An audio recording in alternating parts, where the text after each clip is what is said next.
அந்த காட்டுல பெரிய அருவிக்கரை இருந்தது. அந்த காட்டுல உள்ள எல்லா பறவைகளும் தங்களோட பொழுது போக்குறதுக்காக அந்த அருவிக்கரைக்கு வரதான் வழக்கம். இந்த மாதிரி அருவிக்கரைக்கு வர பறவைகள் வாங்கி சாப்பிட நிறைய ஸ்நாக்ஸ் கடைகளும் அங்க இருந்தது. இந்த இடத்துல சோனாக்குருவி ஒரு வெஜிடபிள் சூப் கடை வச்சிருந்தது. அந்த அருவிக்கரைக்கு வர பறவைகள் யாருமே சோனாவோட கடையில சூப் வாங்கி குடிக்காம போறதே கிடையாது. ஏன்னா சோனா கடையில தயார் பண்ற வெஜிடபிள் சூப் அந்த அளவுக்கு சூப்பரா இருந்தது. சூப் சாப்பிடுங்க அம்மா, சூப் சாப்பிடுங்க அம்மா, சூடான சூப், சுவையான சூப். அப்ப ரீட்டா கிளி சோனா குருவியோட கடைக்கு வேகமா பறந்து வந்தது. சோனா, சீக்கிரமா 2 சூப் பார்சல் கட்டு. என்னோட பசங்க ஸ்கூல் விட்டு வந்த உடனே உன்னோட சூப் இருந்தாதான் சாப்பிடுறாங்க, இல்லன்னா வேற எதையும் சாப்பிட மாட்டாங்க.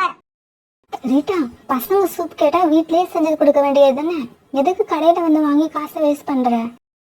நீ வேற சோனா, நான் போட்டு கொடுக்கற சூப் நல்லா இல்லையா, உன் கடையில சூப் வாங்கிட்டு வந்தாதான் நல்லா இருக்கான். பசங்க இப்படி சொல்லும் போது நான் வேற என்ன பண்ண முடியும்? நீ சூப் வைக்கிற ரெசிபியை கொஞ்சம் சொல்லுன்னு நிறைய தடவை கேட்டு பார்த்துட்டேன். நீ என்னடானா அது பிசினஸ் சீக்ரெட்னு சொல்ற.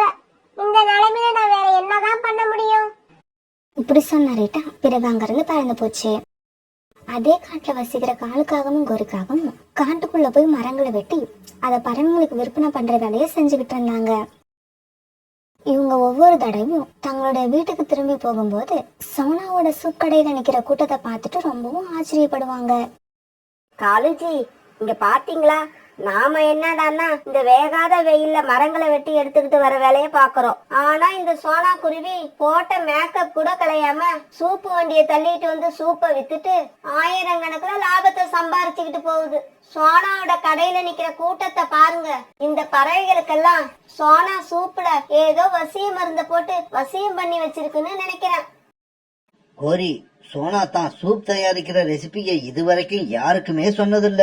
அப்படின்னா அதுல ஏதோ ஒரு சீக்ரெட் இருக்குன்னு அர்த்தம். சோனா தயார் பண்ற சூப்போட டேஸ்டுக்கு காரணமே அது ஏதோ ஒரு மசாலா பொருள் சேர்க்குது. ஆனா அது என்னன்னு தான் யாருக்குமே தெரிய மாட்டேங்குது. அட நீங்க வேற காலேஜி, காய்கறியையும் வெங்காயத்தையும் வெட்டி போட்டு வேக வச்சு அதுல உப்பையும் மிளகு தூளியும் போட்டா சூப் தயாராக போகுது. இதுக்கு என்னவோ பெருசா பில்டப் கொடுத்துட்டு இருக்கீங்க.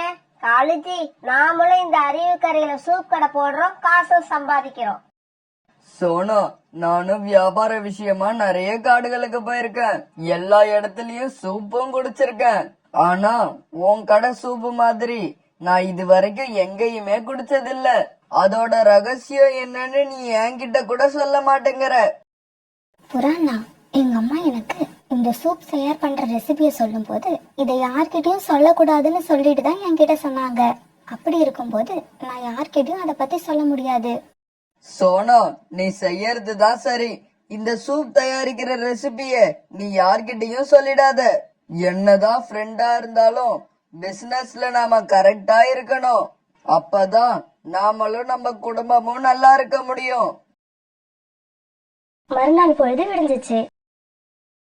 காலேஜி, சீக்கிரமா மார்க்கெட்டுக்கு போய் காய்கறி, வெங்காயம், மிளகுத்தூள் இதெல்லாம் வாங்கிட்டு வாங்க. இன்னைக்கு அருவிக்கரையில நாமளும் சூப் கடை போட்டாகணும். நினைச்ச மாதிரியே காலுக்காகவும் கோரிக்காகவும் அருவிக்கடையில சூப் வண்டி போட்டாங்க. சூப் சாப்பிடுங்க அம்மா, சூப் சூப் சாப்பிடுங்க ஐயா, சூப். கோரிக்காகத்தோட சூப் வண்டிய பார்த்த ரோனி குருவி உடனே அதுகிட்ட போச்சு. கோரி, தினமும் சோனாவோட வண்டியில தான் சூப் குடிச்சிட்டு இருந்தேன். ஒரு சேஞ்சா இருக்கட்டும்னு இன்னைக்கு உன்கிட்ட குடிக்க போறேன். ரோனி, இன்னைக்கு எங்க கிட்ட நீ சூப் சாப்பிட்டேன்னா மறுபடியும் வேற எந்த கடைக்கும் போக மாட்டேன். நம்ம கடைக்கு மட்டும்தான் வருவ. பிறகு காகங்க கொடுத்த சூப்பை ரோனி குருவி சாப்பிட்டு பார்த்துச்சு. சீ, சூப் நல்லாவே இல்ல. கோரி, நான் சொல்றேன்னு தப்பா நினைக்காத. நீ பேசாம சூப் வண்டியை விட்டுட்டு பழையபடி மரம் வெட்டவே போயிடலாம். இப்படி சொன்ன ரோனி குருவி அங்கிருந்து பறந்து போயிடுச்சு. என்ன கோரி, நம்ம கதை இப்படி ஆயிடுச்சு. ரோனி இந்த கதைய அப்படியே போய் எல்லா பறவைகள் கிட்டையும் சொல்லிச்சுன்னா நம்ம கடைக்கு அதுக்கப்புறம் யாருமே வரமாட்டாங்க. அதே மாதிரி அன்னைக்கு சாயங்காலம் வரைக்கும் அவங்களோட சூப் வண்டியில சூப் சாப்பிட யாருமே வரல. பிறகு சோனா குருவி தன்னுடைய சூப் வியாபாரத்தை முடிச்சிட்டு வீட்டுக்கு போறப்ப காகங்களோட சூப் வண்டிக்கு போச்சு. காலன்னா கோரியக்கா, நீங்க மரம் வெட்டுற வேலையை விட்டுட்டு சூப் வண்டி போட்டதை பத்தி எனக்கு சந்தோஷம்தான். இருந்தாலும் நீங்க இங்க சூப் வண்டி போறதை விட நம்ம காட்டுல இன்னொரு அருவி இருக்குல்ல, அங்க போய் சூப் வண்டி போடுங்க, உங்களுக்கும் வியாபாரம் ஆகும். என்ன சோனா, நாங்க இங்க சூப் வியாபாரம் பண்ணுனா உன்னோட வியாபாரம் குறைஞ்சிடுமோன்னு பயப்படுறியா? அப்படி இல்ல கோரி அக்கா, நானும் உங்களை காலையில இருந்து பார்த்துட்டு தான் இருக்கேன். சுத்தமா உங்களுக்கு வியாபாரம் ஆகவே இல்லை. அதனாலதான் மனசு கேட்காம இதை சொல்றதுக்கு உங்ககிட்ட வந்தேன். இந்த அருவிக்கரையில என்ன தவிர வேற யார் சூப் கடை போட்டாலும் கண்டிப்பா வியாபாரம் ஆகாது. ஏன்னா நான் தயார் பண்ற சூப்போட ரெசிபியே வேற, அது ரகசியம், என்ன தவிர வேற யாருக்கும் தெரியாது. இப்படி சொல்லிட்டு சோனா குருவி அந்த இடத்த விட்டு பறந்து போச்சு. சோனா இப்படி சொல்லிட்டு போன உடனே கோரிக்காகத்துக்கு ஆத்திரம் தாங்க முடியல. வீட்டுக்கு வந்தும் கோரிக்காகத்துக்கு கோபம் குறையவே இல்லை. காலுஜி, எப்படியாவது சோனா குருவி சூப் தயாரிக்கிற அந்த ரகசிய ரெசிபிய நாம கண்டுபிடிச்சே ஆகணும். அந்த ரகசிய ரெசிபியை நாம தெரிஞ்சுக்கணும்னா கண்டிப்பா அது ஒன்னாலேயோ என்னாலேயோ முடியாது. ஏன்னா சோனா குருவி ஒன்னையும் என்னையும் பார்த்தாலே அலர்ட் ஆயிடும். அதனால சோனா குருவிக்கு அறிமுகம் இல்லாதவங்க யாரையாவது அதுகிட்ட அனுப்பி ஆகணும். அப்பதான் அந்த ரகசிய ரெசிபிய நாம தெரிஞ்சுக்க முடியும். காலுஜி, என்னோட சிஷ்ய ஆந்தைய பத்தி நீங்க என்ன நினைக்கிறீங்க? நீ யார சொல்ற? ஈஸியா நடக்க வேண்டிய வேலையை எல்லாம் கடைசியா சொதப்பிட்டு வந்து நிப்பான அந்த சிஷியனை தானே சொல்ற? போங்க காலுஜி, நீங்க அவனோட திறமைய குறைச்சலா எடை போடுறீங்க. அவனுடைய சாமர்த்தியம் என்னன்னு நீங்க இந்த விஷயத்துல தெரிஞ்சுப்பீங்க. இப்படி சொன்ன கோரிக்காகம் பிறகு காலுக்காக தழைச்சுக்கிட்டு தன்னோட சிஷ்ய ஆந்திய சந்திக்க பறந்து போச்சு. சொல்லுங்க தலைவி, நான் உங்களுக்கு என்ன செய்யணும்? சிஷ்யா, எங்க காட்டுல சோனா குருவின்னு ஒரு குருவி இருக்கிறது உனக்கு நல்லாவே தெரியும். அந்த குருவி அருவிக்கரையில வெஜிடபிள் சூப் வியாபாரம் பண்ணுது. அது தயாரிக்கிற சூப் ரொம்ப டேஸ்டா இருக்கு. அதனால எல்லா பறவைகளும் அந்த குருவியோட கடைக்கே போறாங்க. நாங்களும் எப்படியோ சூப் தயார் பண்ணி பார்த்துட்டோம். சோனா குருவி தயார் பண்ற டேஸ்ட்ல எங்களால சூப் தயாரிக்க முடியல. அதனால நீ என்ன பண்ற, எப்படியாவது சோனா குருவி வீட்டுக்கு போய் அது சூப் தயாரிக்கிற ரெசிபியே தெரிஞ்சுக்கிட்டு வரணும். ஆமா, இந்த தடவை அந்த ரகசிய ரெசிபிய தெரிஞ்சுக்கிட்டு வருவியா இல்ல வழக்கம் போல சொதப்பிட்டு தான் வருவியா? தலைவி, உங்களோட ஹஸ்பண்ட் என்ன ரொம்ப இன்சல்ட் பண்ணிட்டாரு. இருந்தாலும் என்னோட திறமையில உங்களுக்கு நம்பிக்கை இருக்கு. அதனாலதான் என்ன தேடி இங்க வந்திருக்கீங்க. உங்க நம்பிக்கைய நான் பொய்யாக்க மாட்டேன். நாளைக்கே சோனா குருவி வீட்டுக்கு போய் அந்த ரகசிய ரெசிபி என்னன்னு நான் தெரிஞ்சுக்கிட்டு வரேன். மறுநாள் காலையில ஆந்த வயசான மாதிரி மேக்கப் போட்டுக்கிட்டு கோரிக்காகத்துக்கிட்ட வந்தது. தலைவி, என்னோட மேக்கப் எப்படி இருக்கு? சிஷ்யா, என்ன இது வேஷம்? உன்னை பார்க்க வயசான தாத்தா மாதிரியே இருக்கு, அடையாளமே தெரியல. தலைவி, இதே கெட்டப்ல போய் அந்த ரெசிபியை எப்படியாவது வாங்கிக்கிட்டு வந்துடுறேன். இப்படி சொன்ன ஆந்த சோனா குருவியோட வீட்டை நோக்கி பறந்து போச்சு. இப்படி போன அந்த ஆந்த சோனா குருவி வீட்டு வாச கதவை தட்டுச்சு. ஐயா, நீங்க யாரு? உங்களை பார்க்க ரொம்ப வயசானவர் போல இருக்கு. உங்களுக்கு ஏதாவது உதவி தேவையா? நீங்க யார பார்க்க வந்தீங்க? குருவி, நான் ரொம்ப தூரத்துல இருந்து பறந்து வரேன். நான் போக வேண்டிய இடத்துக்கும் இன்னும் ரொம்ப தூரம் இருக்கு. இந்த வெயில்ல என்னால ரொம்ப தூரம் பறக்க முடியல. அதனால பகல் பொழுது உன் வீட்டுல தங்க நீ எனக்கு அனுமதி கொடுக்கணும். ஐயா, நீங்க ரொம்ப வயசானவரா இருக்கீங்க. உங்களுக்கு நான் இந்த உதவிய கூட செய்ய மாட்டானா? நீங்க உள்ள வந்து என்னோட வீட்டுல தங்கி ஓய்விடுங்க. நான் என்னோட கடையை போய் கவனிச்சுட்டு வந்துடுறேன். அப்படியா? நீ வியாபாரம் பண்றியா? என்ன கடை வச்சிருக்க? ஐயா, வெஜிடபிள் சூப் தயார் பண்ணி வியாபாரம் பண்ற கடை தான் வச்சிருக்கேன். என்னது வெஜிடபிள் சூப்பா? எனக்கு வெஜிடபிள் சூப்னா ரொம்ப பிடிக்கும். ஆனா அதை எப்படி தயார் பண்றதுன்னு தான் எனக்கு தெரியாது. ஐயா, நீங்க எதுவும் கவலைப்படாதீங்க. வீட்டுல படுத்து ஓய்விடுங்க. நான் சாயங்காலம் கடையை முடிச்சிட்டு வந்து வெஜிடபிள் சூப் எப்படி தயார் பண்றதுங்கிற ரெசிபியை உங்களுக்கு சொல்றேன். நீங்க உங்க வீட்டுக்கு போய் அதே மாதிரி தயார் பண்ணி நிறைய சாப்பிடுங்க. குருவி, உனக்கு ரொம்பவும் நன்றி. சாயங்காலம் கொஞ்சம் சீக்கிரமாவே வீட்டுக்கு வந்துரு. அந்த ரெசிபிய தெரிஞ்சுக்க எனக்கு ரொம்பவும் ஆவலா இருக்கு. சோனா குருவி பிறகு அங்கிருந்து பறந்து தன்னுடைய கடைக்கு போச்சு. சோனா, இன்னைக்கு உன் வீட்டு வாசல்ல வயசான ஆந்த கூட பேசிக்கிட்டு இருந்தியே, யார் அது? உனக்கு தெரிஞ்சவங்களா? புராணா, அவங்க எனக்கு தெரிஞ்சவங்க இல்ல. அவங்க போக வேண்டிய இடத்துக்கு இன்னும் ரொம்ப தூரம் இருக்கான். போற வழியில இன்னைக்கு பகல் பொழுது என் வீட்டுல தங்கிக்கலாமான்னு கேட்டாங்க. வயசானவங்களா இருந்தாங்க, பாவமா இருந்தது. அதனாலதான் அவங்கள வீட்டுல தங்க வச்சுட்டு வந்திருக்கேன். இல்ல சோனா, எனக்கு அந்த ஆந்த மேல கொஞ்சம் சந்தேகமா இருக்கு. புறாண்ணா, எதனால அந்த வயதான அந்த மேல சந்தேகப்படுறீங்க? இதே மாதிரி ஒரு வயசான ஆந்த இன்னைக்கு காலையில காலுக்காகத்துக்கிட்டையும் கோரிக்காகத்துக்கிட்டையும் பேசிக்கிட்டு இருந்தது. அப்ப அவங்க கிட்ட பேசிக்கிட்டு இருந்த ஆந்தையும் இப்ப உன்னோட வீட்டுல தங்கிக்கிட்டு இருக்கிற ஆந்தையும் ஒரே ஆந்தையா இருக்குமோன்னு எனக்கு சந்தேகமா இருக்கு. புறாண்ணா, நீங்க சொன்னதுக்கு அப்புறம் தான் எனக்கும் கொஞ்சம் சந்தேகம் வருது. ஏன்னா அந்த ஆந்தை நான் சூப்பு தயாரிக்கிற ரெசிபியை பத்தி என்கிட்ட கேட்டது. அப்ப நான் அதை சாதாரணமா எடுத்துக்கிட்டேன். சாயங்காலம் வந்து சொல்றேன்னு சொல்லிட்டேன். ஆனா இப்ப அதை பத்தி யோசிக்கும் போது இது அந்த காகங்களோட சூழ்ச்சியா இருக்குமோன்னு சந்தேகம் வருது. சோனா, எதுக்கும் நான் காலுக்காக வீடு வரைக்கும் போய் அவங்க என்ன ஐடியாவுல இருக்காங்கன்னு தெரிஞ்சுக்கிட்டு வரேன். இப்படி சொன்ன புறா பிறகு காலுக்காக வீட்டுக்கு போச்சு. காலுஜி, என்னோட சிஷ்ய ஆந்த இந்நேரம் சோனா குருவி வீட்டுக்கு போயிருப்பான். ஆனா சூப் தயார் பண்ற ரெசிபியை பத்தி பேசியிருப்பானா இல்லையான்னு எனக்கு ஒரே டென்ஷனா இருக்கு. நான் கொஞ்சம் சோனா குருவி வீடு வரைக்கும் போய் அங்க என்ன நடக்குதுன்னு பாத்துட்டு வரவா? பொறுமையா இரு கோரி, அவசரப்படாத. சாயங்காலம் வரைக்கும் வெயிட் பண்ணுவோம்.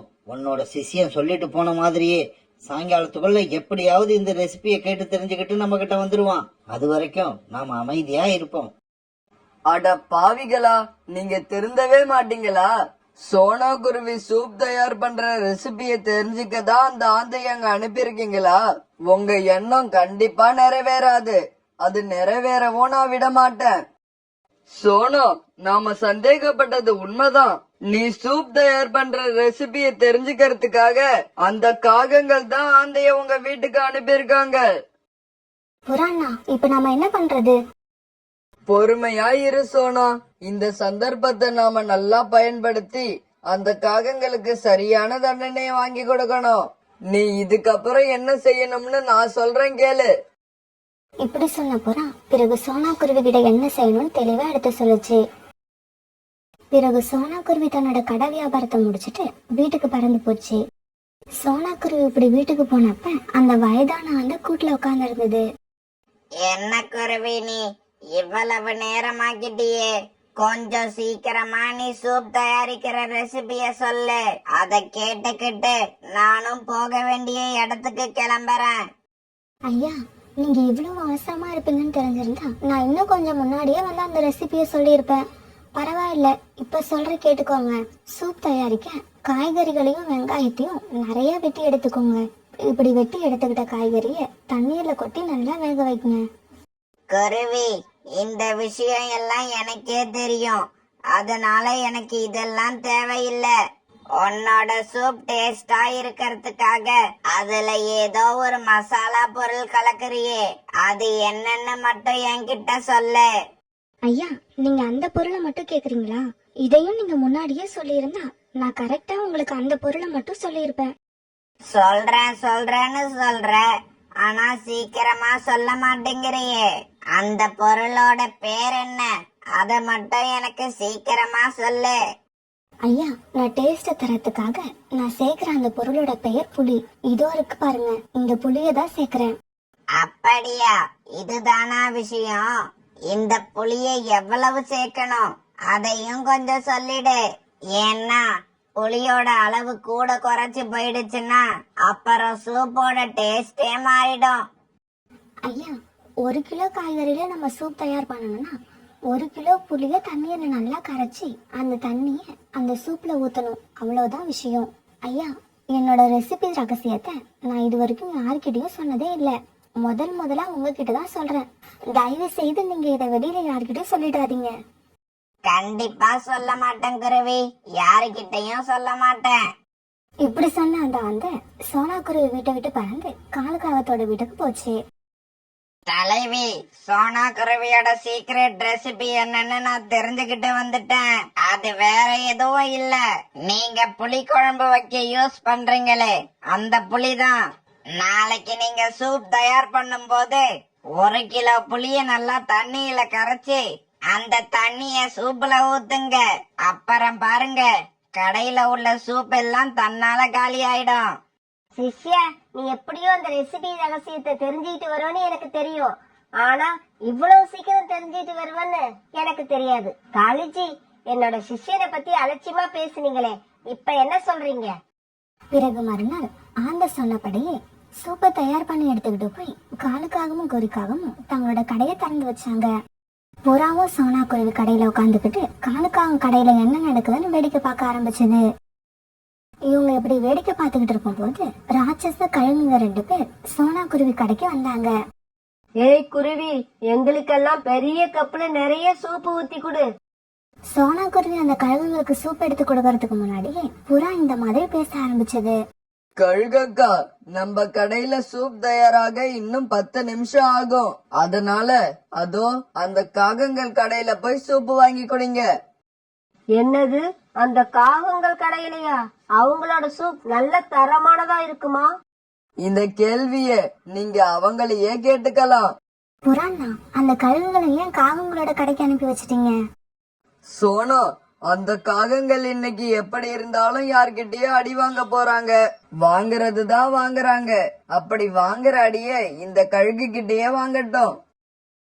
புறா இப்படி சொல்ல பிறகு அந்த கழுகுகள் 2 பேரும் காகங்களோட கடைக்கு போனாங்க. ஏய் காகங்களே, உங்க கடையில இதுக்கு முன்னாடி நான் சூப் குடிச்சதில்ல. இப்பதான் குடிக்க வந்திருக்கேன். உங்களோட சூப் நல்லா சுவையா இருக்கும்ல? கழுகக்கா, ஒரு தடவை எங்க கடை சூப்பை குடிச்சு பாருங்க. அதுக்கப்புறம் எங்க கடையை தவிர வேற எங்கேயும் போக மாட்டீங்க. இப்படி சொன்ன கோரிக்காகவும் பிறகு சூப்பை ஊத்தி கொடுக்க அந்த சூப்பை கழுகுகள் 2 பேரும் ரொம்பவும் ஆர்வமா குடிச்சாங்க. சூப்பை குடிச்ச கொஞ்ச நேரத்துல புளிப்பு தாங்காம 2 கழுகுகளுக்கும் இருமல் வந்துருச்சு. இப்படி இருமுகிட்டே அந்த 2 பேரோட கண்ணும் கோபத்துல செவந்து போயிடுச்சு. அதுக்கப்புறம் என்ன நடக்க போகுதுன்னு உங்களுக்கு சொல்லணும்.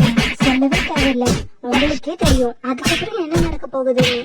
இங்க பாருங்க காகங்களே, இதுக்கப்புறம் நீங்க சூப்பு வியாபாரம்னு இல்ல, சாப்பிடுற எந்த பொருளையும் எங்கேயும் விக்க கூடாது. அப்படி நீங்க எங்கேயாவது கடை போட்டிருக்கிறத பார்த்த உங்க 2 பேருக்கும் அதுதான் கடைசி நாள். இப்படி சொன்ன கழுகுகள் 2 பேரும் பிறகு அங்கிருந்து பறந்து போனாங்க. பிறகு ரொம்ப நேரம் கழிச்சு காகங்கள் 2 பேரும் தட்டு தடுமாறி எழுந்திருச்சு உட்கார்ந்தாங்க. தலைவி, சூப்பு தயாரிக்கிற ரெசிபிய குருவி கிட்ட இருந்து கேட்டுட்டு வந்த, என்ன கவனிக்காமலேயே நீங்க 2 பேரும் கடைக்கு வந்துட்டீங்க. சிஷ்யா, உன்னோட இடத்துக்கே வந்து கவனிக்கலாம்னு நினைச்சுக்கிட்டு இருந்தோம். நல்ல வேலை நீயே எங்க கிட்ட வந்துட்ட. இப்படி சொன்ன காலுவங்கோரியும் அந்த சிஷியை நம்பி